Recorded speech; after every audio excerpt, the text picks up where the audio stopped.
Olá, aqui é Daniele Carneiro e conforme prometido, eu vim trazer um conteúdo sobre finanças, sobre questões profundas que tem por trás de comportamentos com dinheiro, né, de dívidas. Eu quero trazer para vocês perceberem quão profundo pode ser isso, que às vezes só o gasto com o dinheiro, a forma como nós lidamos com o dinheiro, é só a ponta do iceberg para questões que estão muito mais profundas. Eu vou usar o exemplo de uma cliente, ela me autorizou a dividir com vocês alguns, eu vou ocultar a identidade dela, claro, né? Mas também vou trazer só alguns detalhes, né? Algumas coisas que eu acho importantes para que vocês compreendam. Bom, ela me trouxe essa questão de estar com dívidas, né? E de ter muita dificuldade em se controlar, em gastar só o que ela ganha, né? E aí a gente começou uma conversa. Como eu já passei por reeducação financeira, né? Eu pude rastrear com ela que os gastos dela estavam relacionados mais à baixa autoestima. E a gente vai conversando ali, a gente vai fazendo uma investigação.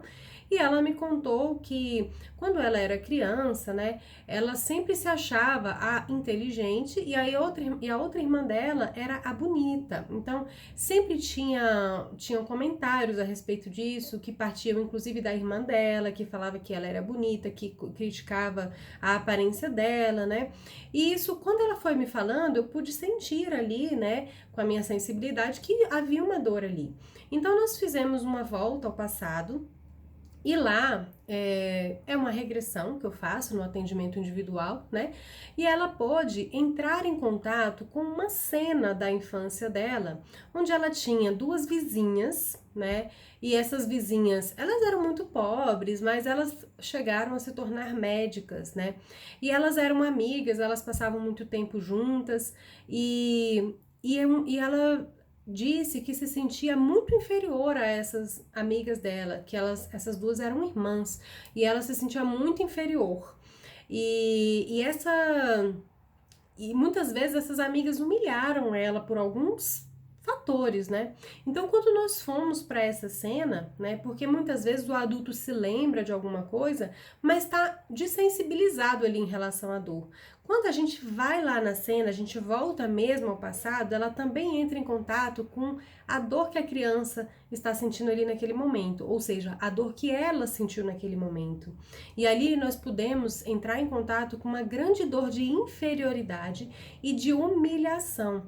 Então, quando a gente entrou em contato com ela, a gente fez todo o processo de liberação da dor, de sentir, de chorar, de liberar essa dor, de ressignificar ali, que são técnicas que a gente faz na terapia, né? E quando a gente terminou isso, né, a gente pôde compreender que ela gastava sempre que ela estava se sentindo inferior, porque ela tinha medo de sentir a dor da humilhação. Esse pensamento inconsciente, esse pensamento, essa lógica, ela acontece no nosso inconsciente. É fora do que nós percebemos. A gente nem sabe que pensou isso, mas no nosso inconsciente essa lógica está funcionando, essas estratégias estão acontecendo, entende? Então, quando ela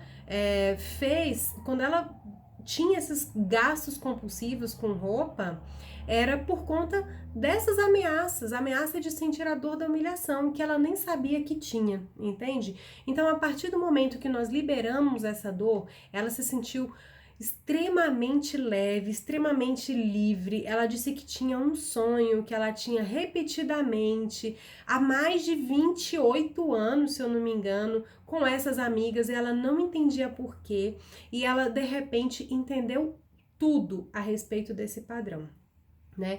Bom, essa foi só a nossa primeira sessão. Depois disso, nós começamos a fazer a parte prática, né? Eu falei para ela fazer a planilha financeira, colocar os planejamentos, como que ela iria pagar as dívidas, né? Ver o que ela poderia cortar, o que ela não poderia, e que era para ela observar os sentimentos enquanto ela estivesse fazendo isso. Por quê? Porque nós íamos perceber quais os gargalos, quais as dificuldades emocionais que podiam impedir ela de chegar aonde ela queria chegar, né?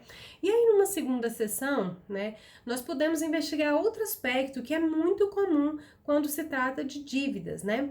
O que é dívida? Por que nós gastamos mais do que nós podemos, né? Sabendo que isso vai gerar um problema para nós, uma punição, isso faz com que a gente não se sinta bem, faz com que a gente sinta culpa, ou seja, é um ato muito destrutivo, né? E eu posso falar por conta própria porque eu já fiz isso comigo muitas vezes.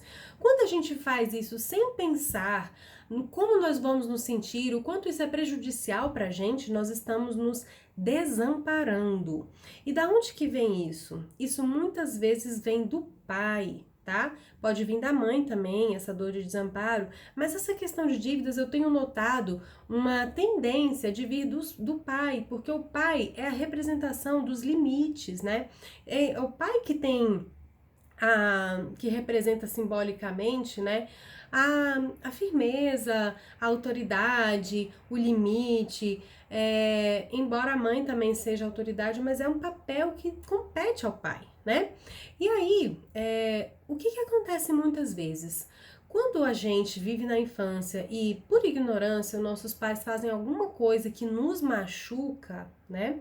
O que isso causa? Isso causa uma sensação de desamparo profundo, porque a criança olha para o pai, que é o seu ídolo, né? Aquele que deveria proteger, amparar, amar, né?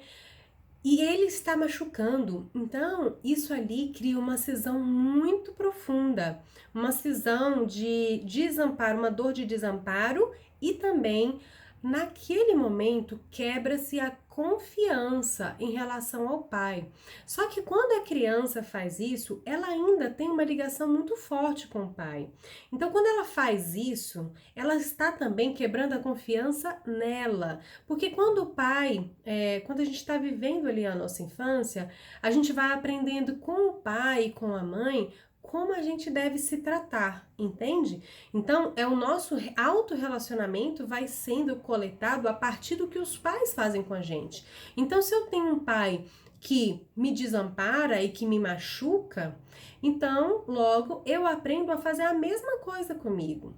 Então, esse é o ato destrutivo dela quando ela gasta sem pensar em como ela vai se sentir, em ver como isso vai gerar prejuízos emocionais e vai trazer infelicidade para a vida dela. Ou seja, quando ela gasta, ela está se desamparando, assim como o pai dela fez, né? Então, a gente partiu para essa linha de investigação e nós chegamos a uma situação bem delicada, né? Que é uma questão de abuso sexual. Ela não sabe se isso aconteceu ou se não aconteceu. E muitas vezes nem precisa ter acontecido para que a criança registre esse trauma, entende? Muitas vezes o trauma realmente, aquela situação realmente aconteceu, e muitas vezes pode ter sido só um entendimento da criança, né? E eu estou falando em casos de abusos que não se tornaram um ato sexual de fato, né? Fica mais fácil para a gente perceber essas nuances. Mas assim, se a criança nota uma energia sexual do pai ali presente, se ela sentiu aquilo e a consciência da criança sabe se isso é certo e se isso é errado, sabe? Então, se ela percebeu aquilo, né, e vindo do pai, ela ali construiu passou por essa situação que eu narrei, que é desamparo e falta, quebra de confiança, né? Então, o que isso vai acontecer? Ela não confia em si mesma, né? Porque ela poderia fazer algo para protegê-la dessa situação de não criar dívidas, mas ela se trai o tempo todo, né? O tempo todo ela tá deixando de fazer, deixando de cuidar dela. Isso é uma traição. Isso pode levá-la a atrair homens que traem também, homens que não são confiáveis, porque nós vamos atrair o nosso espelho. Então, se eu não confio no meu pai, logo eu não confio em mim, e logo eu vou atrair um homem, um parceiro que não é confiável. E isso vale para parceiras também, entende? Então, nós chegamos a começar a trabalhar essa questão do abuso com o pai, ainda estamos trabalhando essas questões, mas quando ela trabalhar e liberar essa dor de desamparo, né? Quando a gente encontra essa dor ali, o que vai acontecer? O que nós temos que fazer e que é o que eu, como terapeuta, conduzo ao cliente, né? O nosso pai é humano, é falho, ele errou, né? Mas eu não preciso repetir aquilo para o resto da vida. Eu não tive exemplo quando eu era criança, né? Mas hoje eu sou adulta e eu posso aprender a ser um pai melhor para mim mesma. Então hoje, quando eu sou adulta, eu não preciso mais do meu pai para me amparar. Quem me ampara sou eu. Então eu é que tenho que tomar consciência de onde eu não estou me amparando e eu é que tenho que passar a me amparar. Por exemplo, nesse caso dela, ela vai começar a se amparar quando ela começar a não gastar o dinheiro que ela não tem. Isso, ao longo da vida dela, que ela for praticando isso vai fazendo com que ela aumente a confiança em si mesma. E aí ela vai se desassociando do pai falho, construindo o pai saudável dentro de si. É aqui que nós falamos que nós nos tornamos o nosso pai interior. Porque quando a gente cresce, a gente ainda vem com a imagem dos nossos pais dentro de nós. E é serviço, é dever de nós adultos fazermos essa dissociação, liberarmos o nosso pai e nossa mãe e nos tornarmos nosso pai e nossa mãe. Entendem? Então, assim, eu tenho certeza que esse vídeo vai ajudar muitas pessoas a descobrirem algumas questões financeiras, mas eu quero te dizer que é preciso investigação. Esse é um caso, né? Eu trouxe outros elementos aqui que podem te ajudar a ter alguns insights, mas você precisa fazer a sua própria investigação. Você precisa encontrar as suas próprias dores e liberar essas dores. E liberar essa dor é sentindo. Então precisa voltar ao passado, agora com a consciência do adulto, e resgatar essa criança que ficou presa naquela situação, naquela dor que tá lá. Então, dinheiro tem tudo a ver com o nosso estado emocional. E para que você consiga recuperar, sair de qualquer situação financeira difícil, curando dentro, no fora, no externo, tudo isso se resolve, tá bom?